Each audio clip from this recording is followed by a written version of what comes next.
And welcome to another episode of the Bandit Room. My name is Charles. I'm joined here in the studio today by Mr. Caleb. Hello. On the ones and twos. Across the table from me, we have Mr. Aggie. He's back. What's up? Hey, 2 weeks in a row I've been back. I was here last week. Okay, We did right, the you're mayor's podcast. Yes, we spoke with the mayor.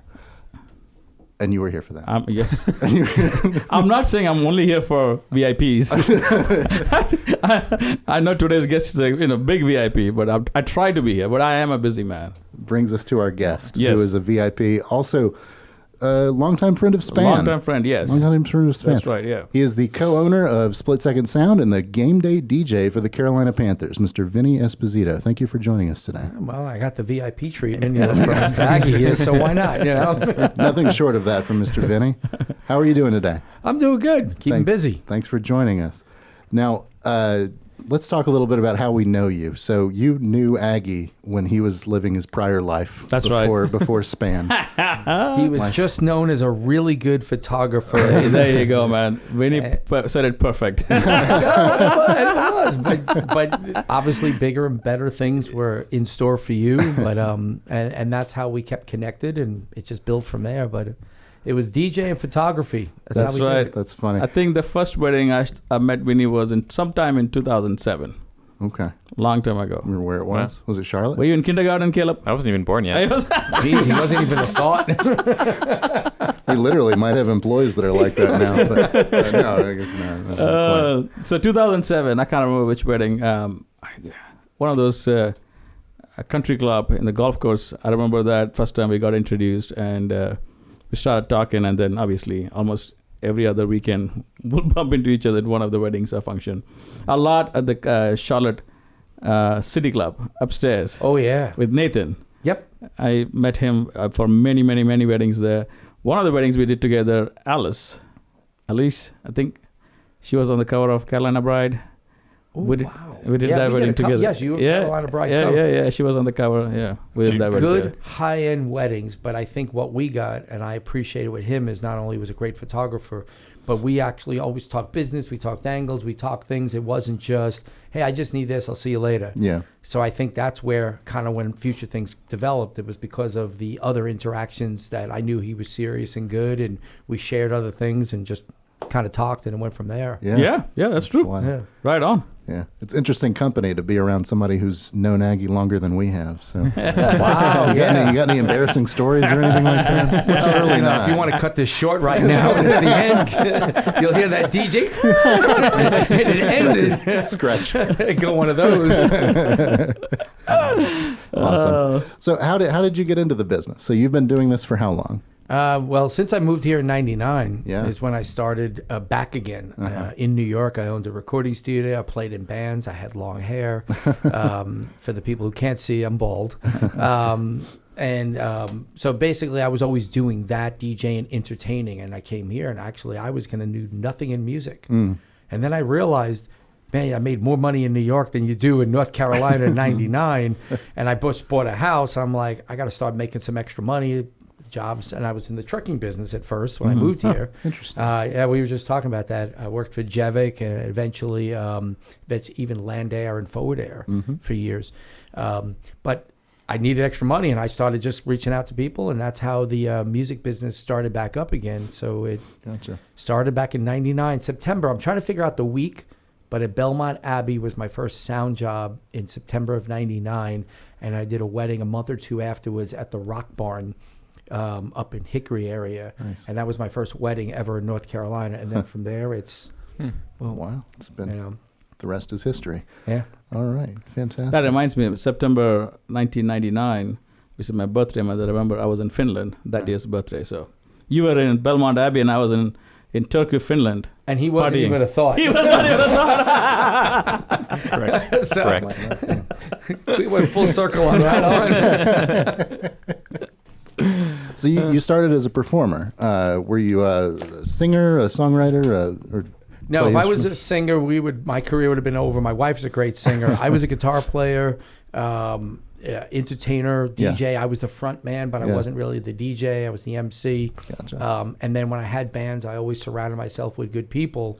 But I love the business side of it. Yeah. So I eventually opened a music studio, had multiple rooms, and I grew it. pretty good over back then. Even had a really good partner years ago before I moved. But I was more of an entertainer than just a DJ. Nice.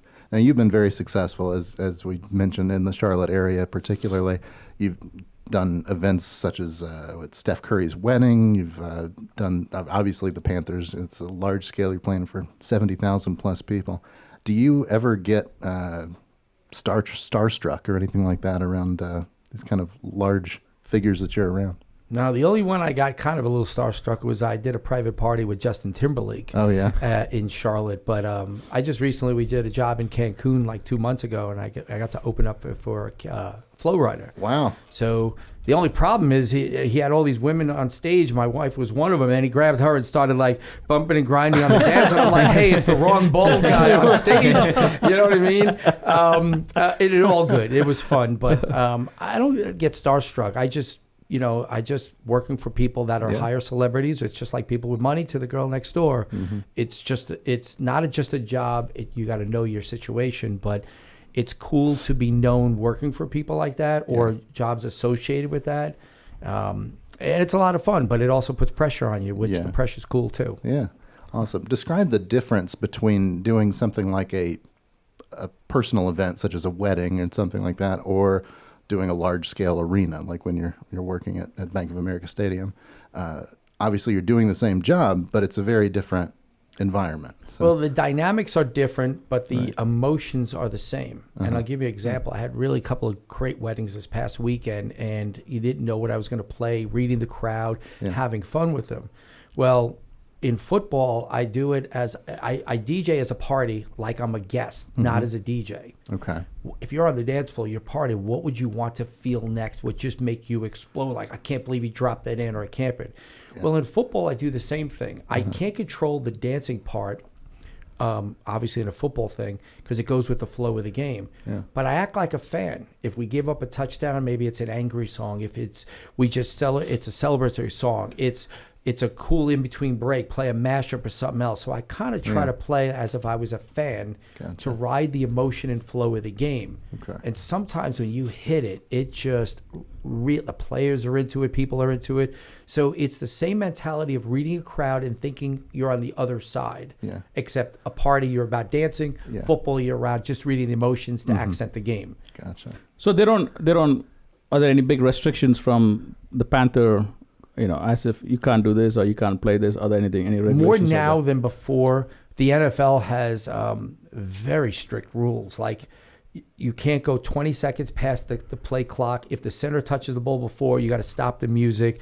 You got to be careful of what you play and edited to the situation, that you don't want to play something that could offend somebody, that's got something with Indians in it or something. Like we took away the Redskins names years ago. So there's a lot of things to be careful of, a lot of things to edit, to be situations that who's got the ball, offense, defense, what are you allowed to do? Is this about a player? Is this making fun of somebody? Right. So there's a lot more than it ever was before. But it used to be 99% of it was me just on the fly within a split second. No advertising there, but we would just I would make a quick decision of what to play, and I literally had a second to make a decision of what song to play and get the next thing ready and go, okay, if you get a first down, do this, do this. So well, I see how the name came about. A couple of seasons ago, I came and visited your booth.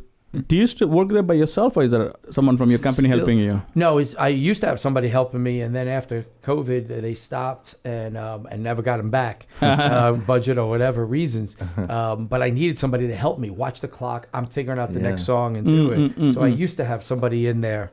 I would love to have it if this is a way of me pitching, saying it would good have. Listen, big people watch our show, so some things might happen. You never know. But I still, every time I go to the game, I send a text to Vinny. I said, hey, I'm at the game. We always make sure he leans over the window, looks at my seat, and we wave to each other. We do that every game. One of these days, he's going to have the seat too far over. I'm going to fall out trying to reach out and get to him. Hey, our seats are a 50-yard line. We got to be going backwards to move the seats anywhere. My friend, You're good. You're good. So how much is every audio that happens during a game your decision? Unless it's the video. Okay. Unless the videos. it's predetermined in a video. That's why I'm like particular if they don't play a good song with the video. I'm like, people think it's me. But that's the only time. If it's pre-done in a video edit, it's Gotcha. otherwise every single thing after that is what I play. Gotcha. So the little, like, the trigger, the little thing, that's you. You're picking that every time. Yeah. Okay, gotcha. And can you just pick any song you want all time, or is there like a playlist that you can pick from? I could pretty much, well, I used to play more variety. They're trying to get more honed in and less other styles and try to get a certain brand. Okay. So it gets a little more restrictive of the last couple of years. But, you know, I'll go back to the 2015, 16, 17. It was like whatever. And I would talk to players. I would get Cam's requests. I would get people. Yeah. I would play. I actually would get fan requests. Yeah. And in 2013, if you a really cool story is, I literally had one of my DJs on the 500 section and one in the lower section just walking around. 4 games I did this. And every time I played a song, they would text the reaction to my buddy sitting next to me. And then in between other things, they would ask people, what do you feel like hearing? What do you want? Yeah. And nobody wanted jock jams. They wanted this, they wanted that, party, hip hop, everything else. So we changed the way stadium music was back in 2013, 14, and 15. And I think it was really exciting. And Cam being such an entertainer helped all play that. Yeah. And we actually had the NFL would ask my boss back in the 15, like, all right, we want some of the songs that you're playing and stuff. And I think we helped, a small part of it, helped influence some of the music of changing, not being stadium rock all the time. Gotcha. Being playing to the crowd. So It was really cool. When I come next time, this coming season, to another game, and we share, we shake hands, or not shake hands, like wave to each other. Can I request for like some Indian song, like a dance song? You can request it, doesn't mean I'll play it. So, you know, you should have said it, will you play it? No. But requesting is all you want.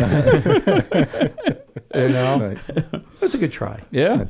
So, in addition to the games, I know you recently did the big draft party they did there, right? Yeah, I was in the inside. They had we had music outside, but I was inside, which was good because it rained. Yeah. But we do a lot of private events. We have some of my DJs were there yesterday doing Play 60, and we do a lot of other things throughout Gotcha.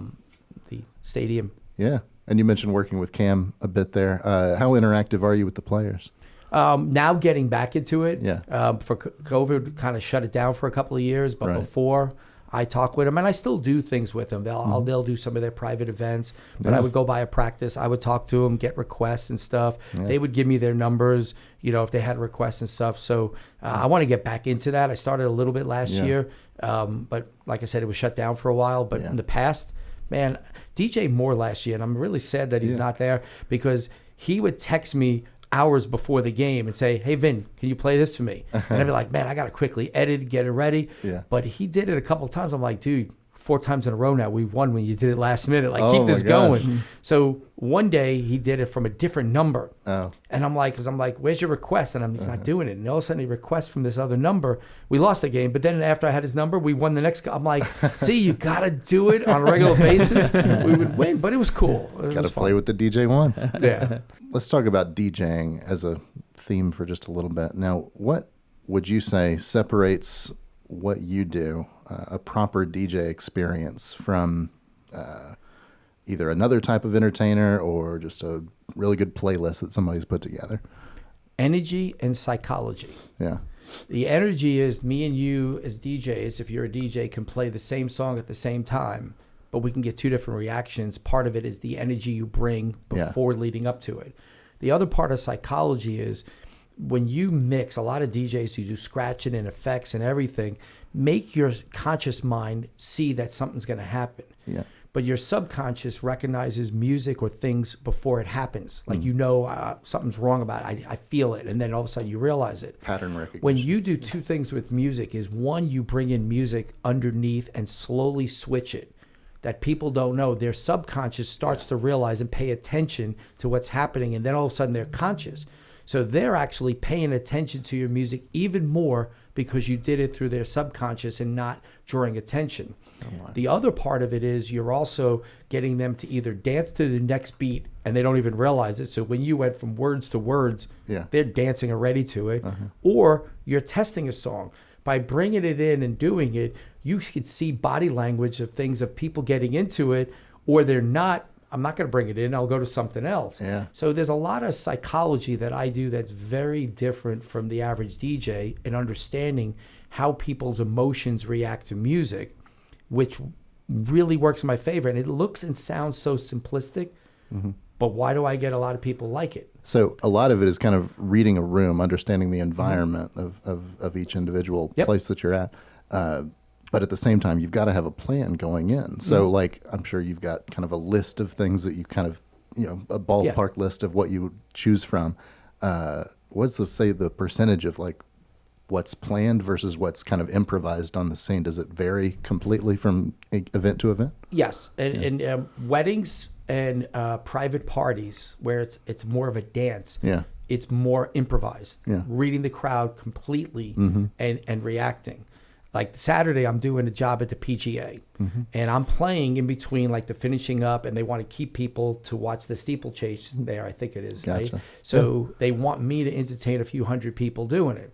It's more thought out. Yeah. I'm going to play a variety of music. I'm going to do this, and then I'm going to mash these songs together that are bringing that you've never heard together before. And I'll do that because that's, again, is challenging people that I would have never expected that song. So I go into a strategy. Now I'm thinking golf people. 3 months ago, I did a job in Vegas, and it was background music for a party at the Venetian, but it was a gun club. They had a big gun convention, 100,000 people. So they had a lot of country style, old school hip hop, and classic rock. Yeah. So I used those eras to mix that I never mixed before to make people go, I would have never thought of that song and that song. Yeah. So I pre-thought a lot of those songs, but still improvised a little bit on the spot. So it depends on the situation that I'm going into. But if it's a dance party, it's more improvised.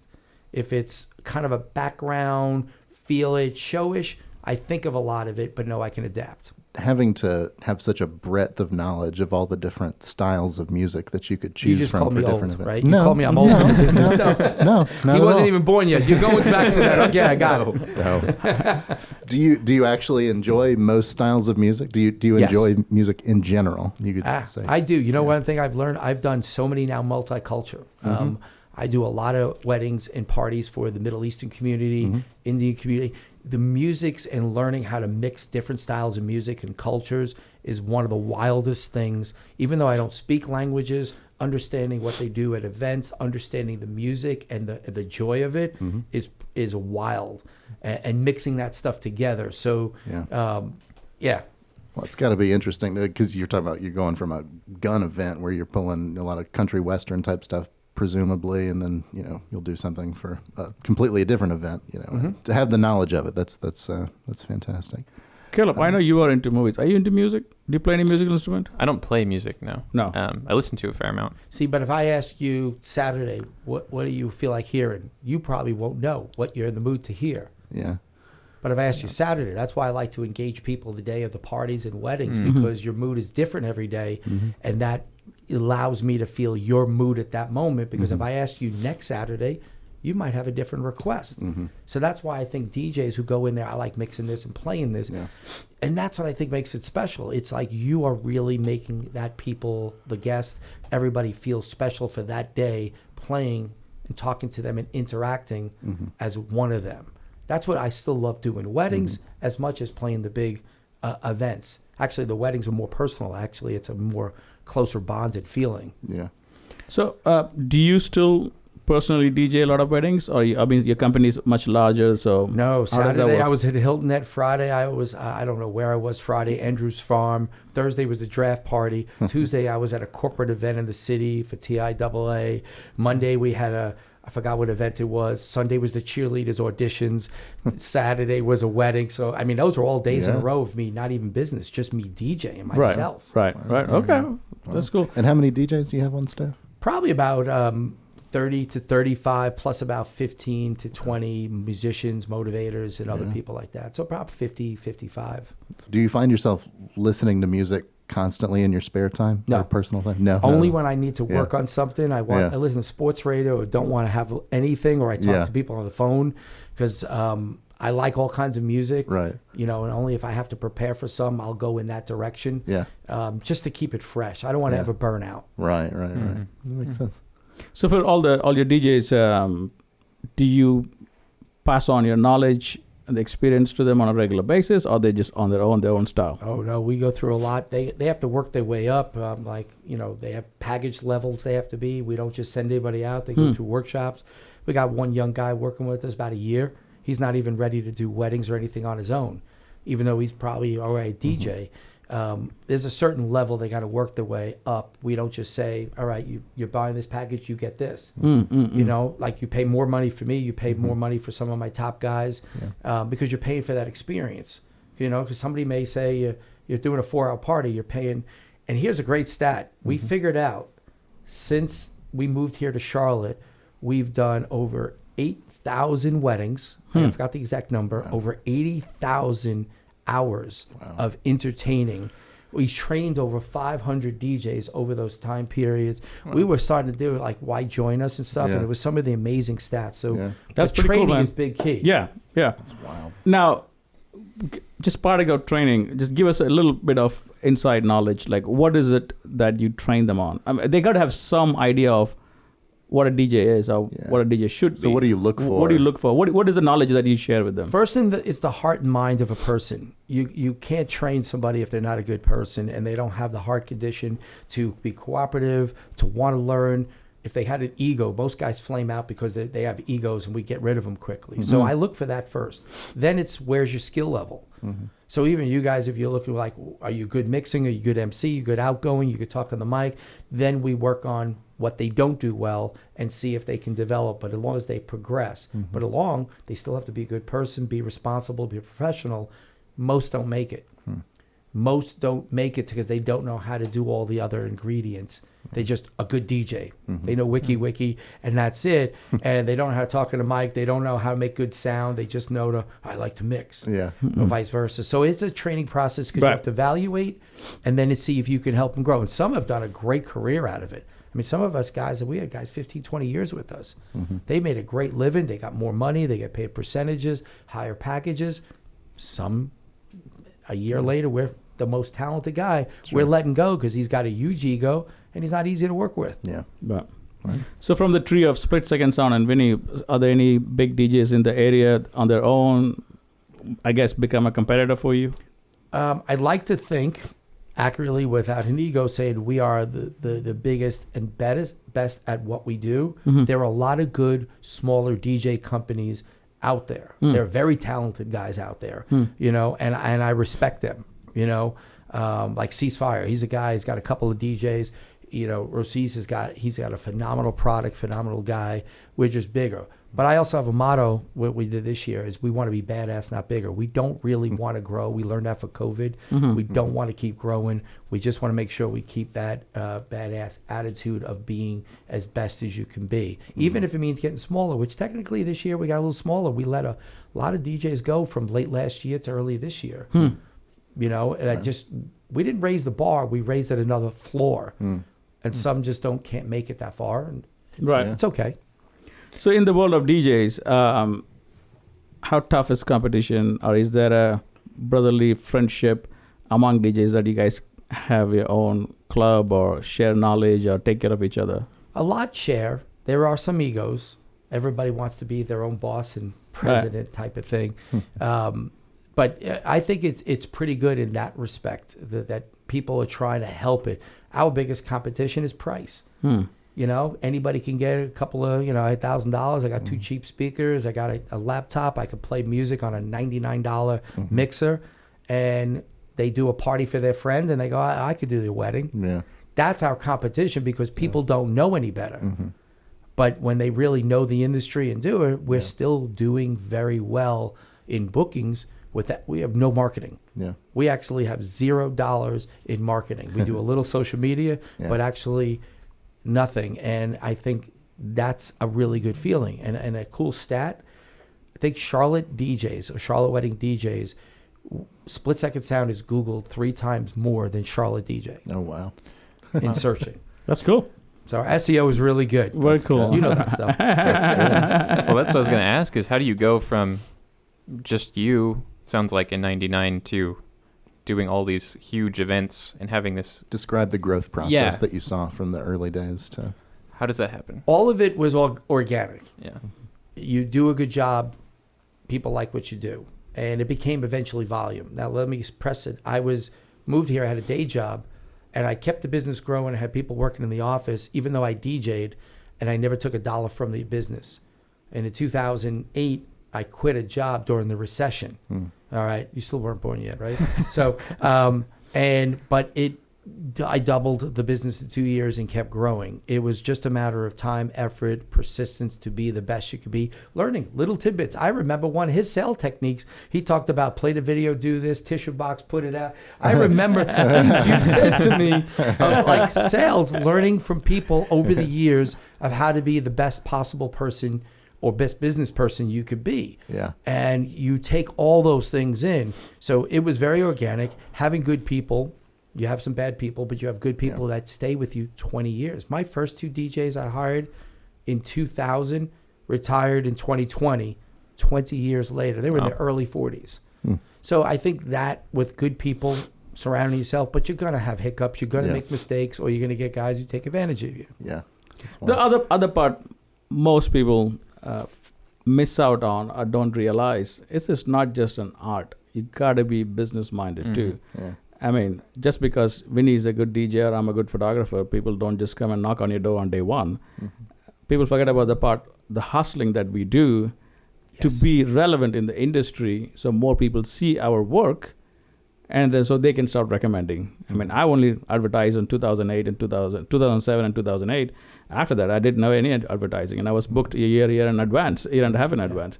But that's from networking in the industry, being friends with the wedding planners, talking to them, doing stuff and reception halls and doing all that stuff. Most people don't want to do that because that's extra work, extra hard work. They just dream, I have a camera, I'm going to get bookings. That's not. Yeah. Another part of that is how you price yourself.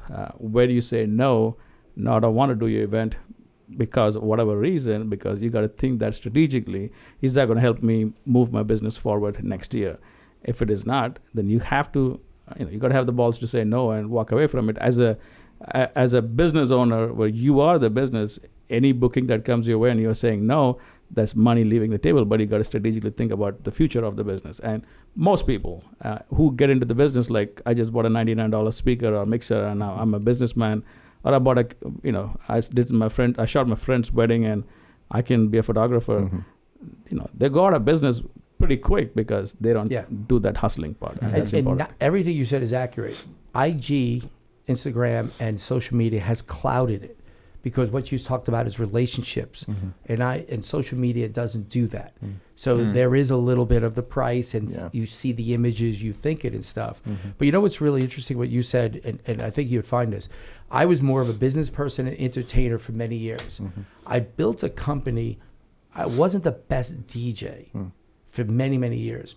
I built a company for DJs or really good DJs, and I ended up learning more from them, becoming better. And then the Panthers caused me to be even better if you're going to keep this job.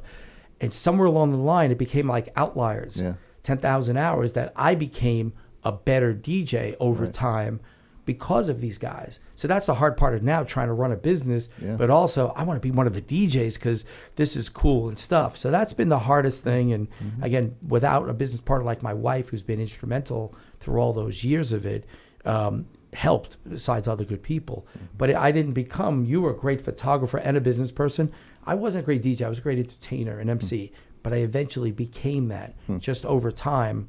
Oh, I could learn this mixing. I could do this. And now I think I've gotten, hopefully, it's at the next level of that. Nice. Do you have your least favorite DJ stereotypes? Or you probably find the stereotypes in the people that you recently let go. Well, yes. I have stories, not about Vinny, but some of his other competitors. But I can't talk about it. And I won't either. But you know what? You know what bothered me? The movie The Wedding Singer. Everybody pictured that like a DJ. Yeah. And the cheesy DJs. Yeah. And for years, it's just finally changing. Yeah. But for years, it was always like wedding DJ had a bad connotation of cheese. Huh. You know what I mean? And it's like, all right, I don't carry the chicken dance. I don't play YMCA unless you work there. I don't want to play line dances unless it's specifically requested. Right. We don't want to play typical songs. Yeah. So, yes, I think it was the connotation overall, and part of it was TV. Yeah. not to mention a lot of cheesy DJs that were just bad, and the bow tie and vest, and be like, ladies and gentlemen, and they would call out the bridesmaids in the purple dresses and how good I'm like, that's inappropriate, just shut up. You know what I mean? And so I would think it's a generalization, not particular DJs.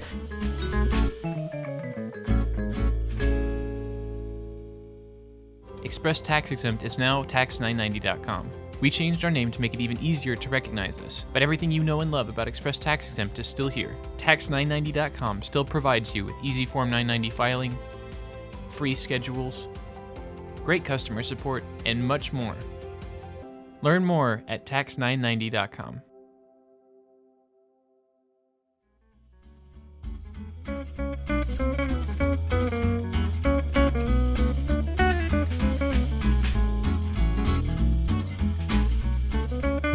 And we're back. Today we're drinking Aberlour Speyside Single Malt Scotch. Very smooth. Yeah. Very smooth. Yeah. What's their handle that Charles give shout out? I don't think they put that on their name. But we'll have it before the podcast is over. Aberlour. If you can hear us. We'll post a picture this time. Post a picture post a picture. Right on. Well, cheers, gentlemen. Cheers. So since we are having a drink here, from my experience being in that wedding industry and seeing the DJs, maybe not be you, Vinny, but other DJs, they see some of the bridesmaids or bridesmaids' friends have a few drinks, and they come and talk to them and ask for request songs. They think they are like the biggest man around town. And does that affect your business at all if they are misbehaving with the guest? Yeah, but my guys, we're very strict. We actually have quality control people go out. We have strict rules that if they have a sip of alcohol, they're fired. Then I'll have to sit at tables as guests. And you're right. I actually had one problem. One guy was going out after the bar, and he was hanging out, acting like a big shot. And we quickly corrected that. Take your shirt off. Don't make a logo. Don't say if you want to go hang out with people, do it afterwards.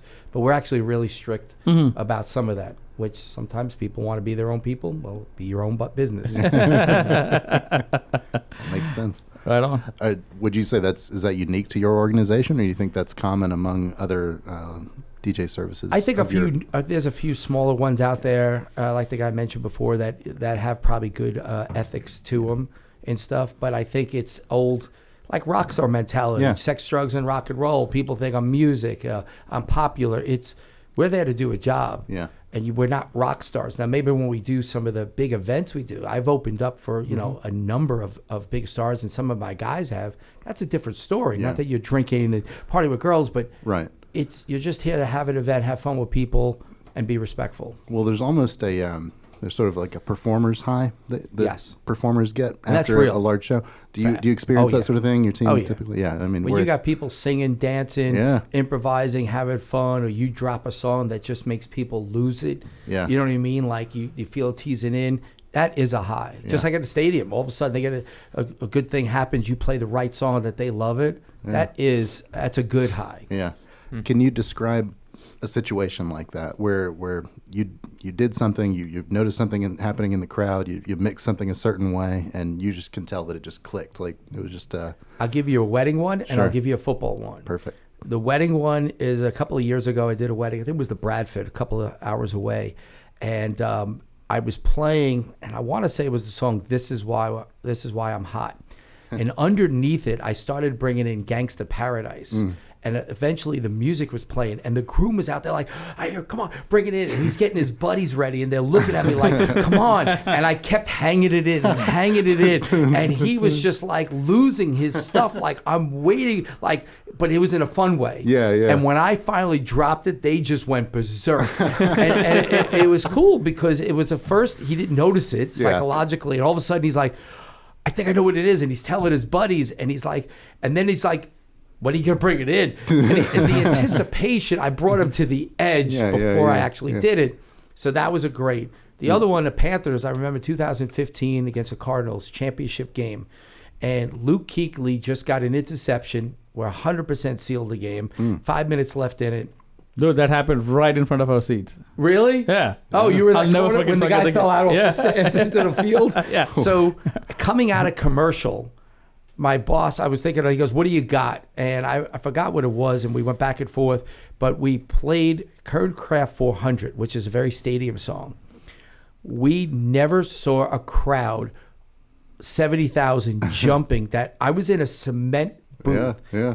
The booth was rocking. and on the broadcast, you hear Joe Buck say, this booth is literally rocking, moving. And it was surreal of the people dancing, that situation of watching everybody lose their stuff. We're going to the Super Bowl was incredible at that moment. Nuts. Well, that's one of the things who I was talking to, that same Luke Kuechly intercepting that and running it back. I just talked about that with someone here. I can't remember who it was. And you know what's I'll funny never about forget that one. That event was really cool because I got to meet Little Big Town before, played their music afterwards, but also I played a song by Loverboy, a song from a band from the 80s. Yeah. Mark Rito, I think is his name, is the singer. He commented on radio or something now a week ago that he was at the game and loved hearing his music at the game. I thought that was wild too. That's awesome. That's cool. Yeah, we were at that game. That was That's that right. was- Yeah. That was electric. That environment. That's right, Charles. Yeah. was- That was a fantastic game. Oh my That was God. my first NFL game, which is Oh, like, wow. everything else has been just a Downhill big old since. letdown. I still wasn't born yet, so That was 2015. Oh, That's right, Charles. It was me and Carrie and your wife, the four of us went to the game. That's right, yeah. That was Man, quite an yeah. What a experience. game that was. Fantastic. Cool. So you tell me, boss, you're so close to the Panthers. What is happening this season? What do you think about the draft and all the good stuff? I love everything about what the team is doing, from ownership on down. I love that the coach they got, the staff they got. I like the players they drafted. I like some of the guys they signed. People like Bradley Bozeman and his wife Nikki last year coming to the team, re-signing. They are great people for the community. Awesome people. So seeing all that and knowing you're a part of the organization, even the small part of it, is really cool. So I'm very excited for this year. Don't know what's in store, what they want from me or what we're doing and stuff. But I think there's a genuine excitement this year. You know what I mean? Because there's a lot of tough couple of years. Yeah. I You know what I Yeah. mean? But I really feel it's turning, and I if it starts with the top. Yeah. And I don't know him personally, met him a few times, and I've seen his wife, but Mr. Tepper and Mrs. Tepper, they're showing it, and it's trickling down. So I'm excited to see how it all plays out. Fascinating. I very reluctantly, until the first night was over for the draft, very reluctantly, the last minute, I renewed my PSL Okay. for one more season. See what happens this year. What happens? You don't like what the DJ plays? Are you going to leave then? I might add that to my equation. He didn't play my Indian request. Okay. Just one more strike against the Almost Panthers. right. That's right. That's right. How long have they been playing Sweet Caroline? Before me. Okay. So I was wondering if that was you or And I don't know if it's Sweet Caroline or Boom Boom Boom. The touchdown song came from Mark Richardson, one of his Mr. Richardson's son, okay. who's the one that suggested that. But I'm not sure when. But I've been there 13 years, so it's been before that. Okay. Gotcha. So how did that come about? Like you becoming the Panthers DJ? Literally, I got a phone call. We did the guy who was in the video department. We did his wedding in 2010, I think, and we had another job booked for the stadium ops guy. And then all of a sudden, the video guy called me and said, "Hey, they're doing private auditions. They just let the DJ go 16 years with the team." And I went and auditioned, and did the interviews and everything. And I was actually not picked. I was second. Not a lot of people know it. They hired the guy who was more of a club DJ that did all the Panther cheerleader mixes because they thought that's what he was a better mixer than me. Remember, I wasn't that great, but he must have got fired or quit the day before Fan Fest and a week before the first game. And I had 2 days to practice and learn an entirely new language of software, and everything else, and did my first game, and I hated it. I thought I was going to never do it again. It's not what you think. It's like 7 people talking to you in the headphones at once, not like a DJ just listening to music. Right. But I'm glad I did, and the people who hired me had faith in me to keep getting better, and it is a different ball game. And but that's how I got the call. I got a call, did the audition, and I was number 2. So who's actually directing you on game day? It used to be a guy named Kyle Ritchie, who was there for 25 years. He was my boss. Now it's Mike Bonner, who's the executive producer. And they are kind of telling you what they want, how they want it, be prepared for this. But they're calling the cameras when we go to commercial, like what we're going to do, changing it on the fly based on the game and stuff. So you're listening to that person, but you're also listening to a producer. You're listening to sometimes field guy. We got 20 seconds left in the break. You know, I'm like, well, I got to switch songs. What are we going to do? So sometimes you listen to multiple people, but it's mainly that director of the stadium ops that day. So that's this exposure of being Panthers DJ. Has that helped you grow your business? Oh, 100%. Okay. You know, the people and the jobs I've done since that. But I don't think that's it may open doors for you. I think you still have to do a good job to get other jobs and repeat business. You could open doors, but it'll quickly close if you suck. So what's next for Split Second then? Looking to the next couple of years. Next couple of years is literally for me to slow down. Even if the business slows down, I want to slow down, enjoy what I'm doing as I get older. Panthers, whatever I'm doing, just slow down and enjoy it. But again, quantity. Remember I said before about being badass, not bigger. I'm at a point in my age, I don't need to grow. The company is growing itself. And I'm appreciative of all the people we have on staff now and the people who helped in the past. So for me, it's just have a strong foundation and never go away. You know, that part. You ever do other sporting events besides football? One year, I did 7 different sports in 1 year. From soccer to basketball, college to... I just did the... what's the fishing? Angler Championship Awards to... I've done... racing. I've done you so mentioned many, the PGA deal too. Yeah, a PGA, but I've done so many different sports. Yeah. In fact, I remember one year I did the TNT show with Shaq Roadshow during the All-Star weekend. Okay. And we're talking about different events. So the first night I opened up for Chris Tucker, the comedian. Yeah. But it's like a varied crowd. Yeah. The next night I'm opening for Ray Shremmerd while the show's going on before, and it's like a totally hip-hop crowd. The next night it's for the executives, and I'm opening up for Zach Brown.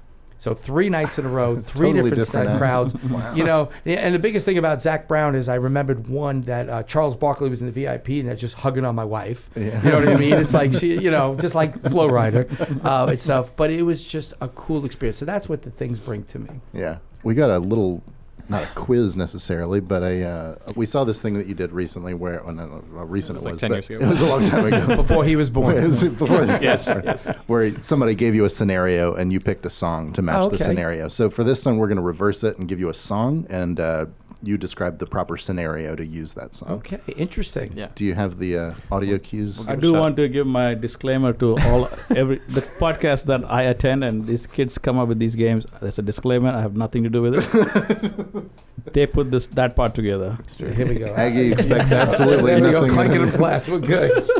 I mean, you will have Standard heard these song. songs. You'll but know all these songs. We'll It's play not- the I'm clip not so the pulling any listeners. fast ones on you. It's all standard stuff. Can I say if I hate this song, I like it? No. Yeah, yeah. Yeah, we'd love to Absolutely, know. that would We'd be love great. to know. So a situation in which you would hear. Actually, obviously, the Panthers. And you know what's really funny? I like the song.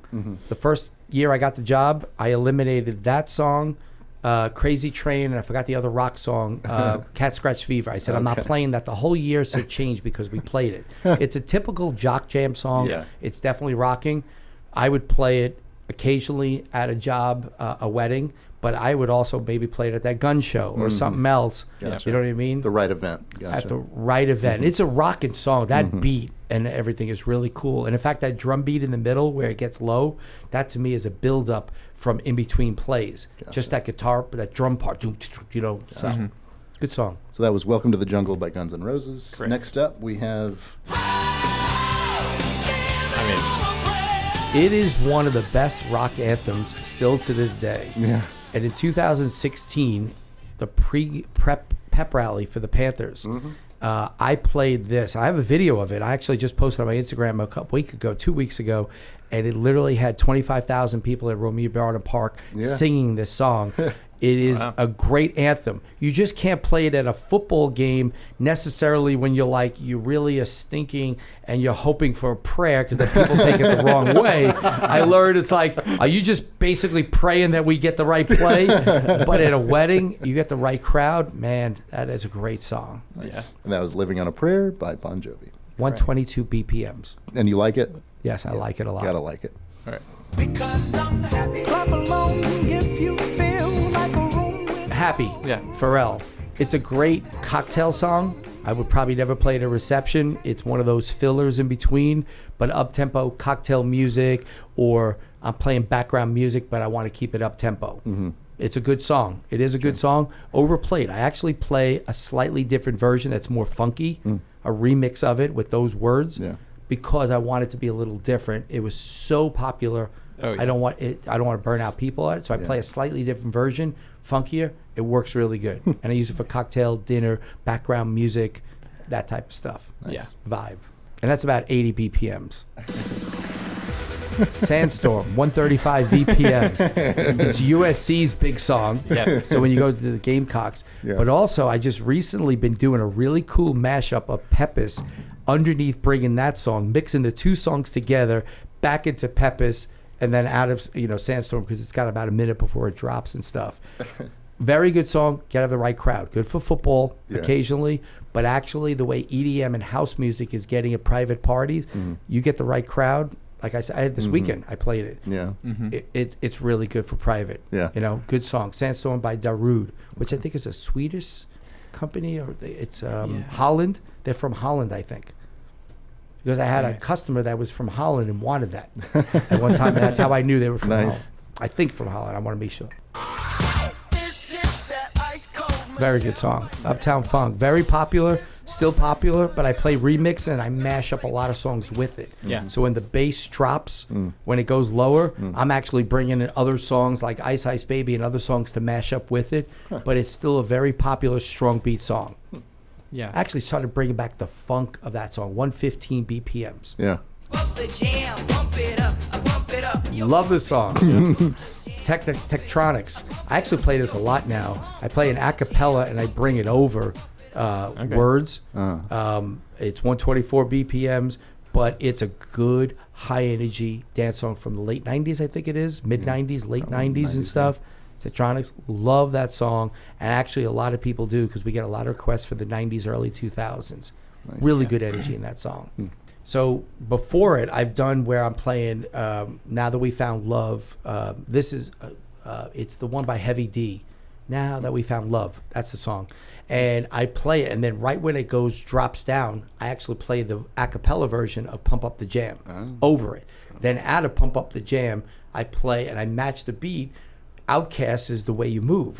And then all of a sudden, but it's still the rhythm of Tektronix, because keys match. I think it's in C minor, if I'm not mistaken. So it's just, I never thought of those songs together. Never song, and you hear the rhythm and stuff. So just like even Bon Jovi playing that rhythm, I don't know what I did Saturday or Friday night or Saturday night, but I remember playing a song and gradually bringing in that guitar riff, with the talk box underneath it.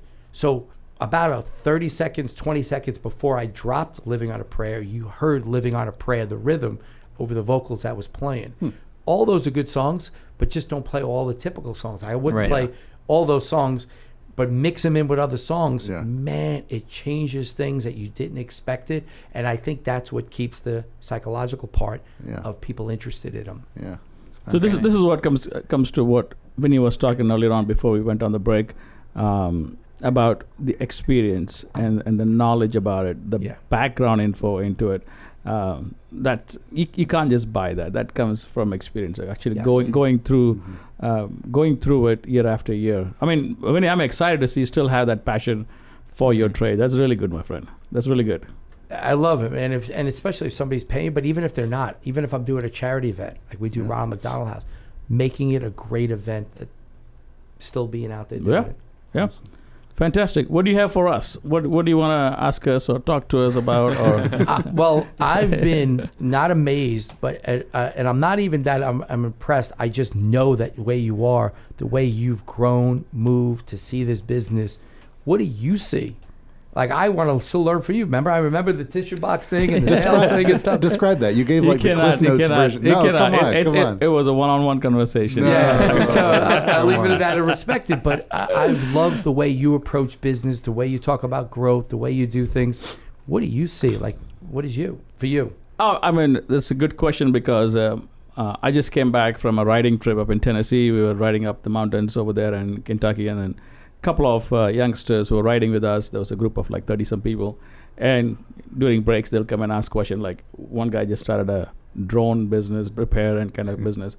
And he asked us a question like, tell me about your day-to-day and how you look at business, how you grow business. There is one thing they have to understand, just like you talked about the excitement that you have and all the jobs you are doing. First of all, you got to have passion for what you're doing, right? You got to enjoy doing what you're doing. And you and me, because as business owners, we probably don't stress about the hard work that it comes with. It's not, just because a business is doing well, we can just go do whatever we want. Pretty much you can, but we don't do that. We don't cross that line where we're not focusing on the business no matter what happens.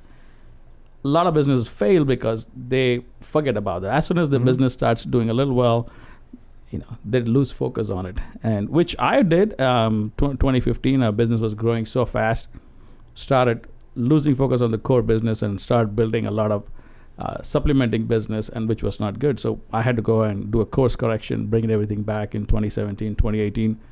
We probably lost a lot of good people, a lot of money, but we made that course correction. We should be humble enough to accept that you made something wrong. There was a fault on your side, and do the course correction. And we come back and we're much stronger. We have 5 offices, run payroll for about 380 employees, over 1.2 million paying customers. All of this doesn't come overnight. Nobody gives it to you. I still work the same thing what I used to do 10 years ago, 7 days a week. I'm always available to my team. They're my number one focus because their number one focus is my customers.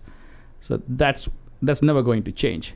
We sold 2 companies last year, had a fantastic return on the investment, and we shared a lot of that with our team members. But these are all part of building the foundation for the next 5 years, 10 years. Am I still going to be working like this in the next 5 years? Probably not. But I'm hoping and believe that the team members that I've set up in positions that they can grow up and take over that responsibility from me. I can't just take off on a riding trip every week. It's impossible. But would I like to do it more than twice a year? Probably. So these are things everyone, you want to do, but you have to wait for the right time and the right opportunity to do it. What does that mean? That means there's a lot of sacrifice you have to do, even though it's tempting for you to go do stuff that you want to do now, but maybe it's not the right time because your business needs you, or they need your attention, your advice. So what I'm doing today, I don't know if I told you about an airplane last year, I've been flying around here and there, but I've been so busy with attending conferences in the last couple of weeks, I haven't had a chance to fly my plane for 41 days now. So I'm like, I got to get back and fly the plane. It's just sitting there. But again, the business comes first. The business pays for the airplane, so I got to make sure I take care of the business first. And that focus is extremely, extremely important as you continue to grow. It's funny. You make me sound like what I told somebody when they said, well, how do you balance being successful? You don't. It's off balance. Yeah. If you want to be successful, he's right. You got to love what you do, be passionate, but it's going to be more time and effort into it, and there's going to be sacrifices. And you're right. You got to find out, and that's the learning process, buying the time of when you could step out of it and stuff. You nailed it. Dude. Yep, you nailed it. That's the number one key. And maybe next year or the year after, some of the team members, we've moved them to managers and training them right now and giving them more responsibility. Maybe next year or the year after, they can handle that side of the business without much interaction from my side. Then maybe I can take more time off. So I'm waiting it out to get there rather than forcing it now. True. Which I did in 2015 was the wrong move. And Charles lived through that nightmare, and we survived, and we came out much stronger and grew much faster and became more profitable. Well, adversity, what defines a person, a business is everything, is the tough times, not the good times. Right. Yeah. So, very well spoken. Yep. Should I interview more questions for you? No. Sure, man. I'm here. Yeah, let's switch the tables around. switch the tables. I'm here. Anytime you want to talk. Yeah. Awesome. Here comes the lightning round, or speed round. faster round. Anyway, we're going to ask the guest a bunch of quicker questions. Here we go. What's something that you'd say you spend way too much money on? Probably not even equipment. I don't know if I spend a lot of money on a lot of things. Yeah. I really don't think it's a lot. Right. So my answer is I really don't spend a lot of money on other things. Gotcha. You know, I'm Good. being honest. Good answer. Maybe Yeah. taxes. That's a whole separate show. That's what Yeah. That's a whole- When you were growing up, what was your dream job, and is any part of that still true? Being a rock star, like I remember playing with the tennis racket, Okay. and I love sports. So being a musician or working a DJ with sports became the combination of two dreams of growing up. Sounds like So, you did it. Yeah, Wow. that really is. Who would you say is your role model? I think there's too many people to list. I don't have one particular. I can like everybody from people like the financial wizards like Warren Buffett to a president like FDR, the way he stood a country through things to there's so many people. I don't have a particular role model, but I love taking little things from everybody, like even including like things I learned from the guy next to me. Yeah. Yeah. There you So go. I don't have a particular. So your role model's Aggie. Thank you. Thank you. Yeah, that could be like 0.1%. You know, but there's some of it, so it's true. Very cool. If you had a TV show or movie about your life, what actor would play you? I would like Denzel Washington because he's really cool, but he's too cool for me. Probably like Tom Hanks. Yeah. Funny, good, smart, everything. I like he's like a well-balanced person, so that Nice would be guy. Tom Hanks. Yeah. What's the worst advice you've ever received? Chase the money. Like it's all about money. Go after money. It's you got to make the money now. That's not true. That's absolutely not true. Because it's all about just money. Just to kind of expand on your answer, I've given this to, talked about this to other people. If it's just about money, guys who are hustlers like me and Vinny, there's so many stupid ways to make money really fast. We would easily be doing that, but we don't do that because that's not the focus. That's not the plan. I think if you do what you're passionate about, like we talked about, Yep. the money chases you. Yeah. And you may That's a have good line. kind of already answered this, but what's something in your industry that you consider underrated? Talent. I think there's a lot of good people with experience, from planners, which is the most underrated, photographers it's such a cheapened world, I think, out there with social media. There's a lot of really talented people, especially wedding planners, some DJs, other people bands, that people don't appreciate the work and the experience we just talked about that we have that, you're paying too much for that. I don't want to pay that. So I think there's a lot of underappreciated talent. What's one thing outside of what you already do that you'd love to be an expert at? Probably business advice. I want to have a consulting company and do that in the future for small businesses, other things. But I would love to become an expert at helping people who are small businesses, don't have people to talk to, and help them how you could really grow or sustain or handle the problems of people and stuff. I like to think I'm a music expert, an entertainment expert, but that would be the other part, business. Well, you've given a lot of gems today, I feel like, so on that, so that's good. You say I dropped a lot of gems. That's gems. amazing too. If you could meet anyone, past or present, who would it be? I don't know, but I don't know why I haven't just loving like JFK or FDR. I don't know why I like presidents in past who've gone through things and stood up, but to me, they're the most powerful men who had situations. Those would probably be a couple, but I think there's nobody in particular. But I just don't know why those names came to mind. Particularly the initial ones. The one that you know them by their initials. Oh, yeah, right. FDR, there's short names. I can say it quickly. Yeah. Maybe that's it. You're right. That's what Maybe it is. it's one of Like- the came to thing. Interesting. Oh, and Eddie Van Halen, but he's not alive anymore. But Eddie Van Halen's the reason why I got Pastor into present. music. Yeah. Well, it's been a pleasure. Thank you for coming by. I appreciate it very much. Thanks, love Vinny. the place. Love the guys. Thank you very much, man. Appreciate it. Right on. Thank you. Thanks for joining the Bandit Room.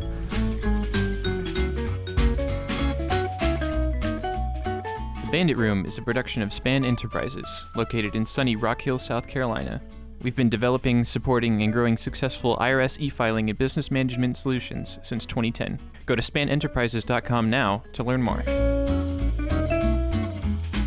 The views and opinions expressed in the Bandit Room are those of the guests and do not necessarily reflect or state the opinions of Span Enterprises. No information should be considered as tax, legal, or other professional advice.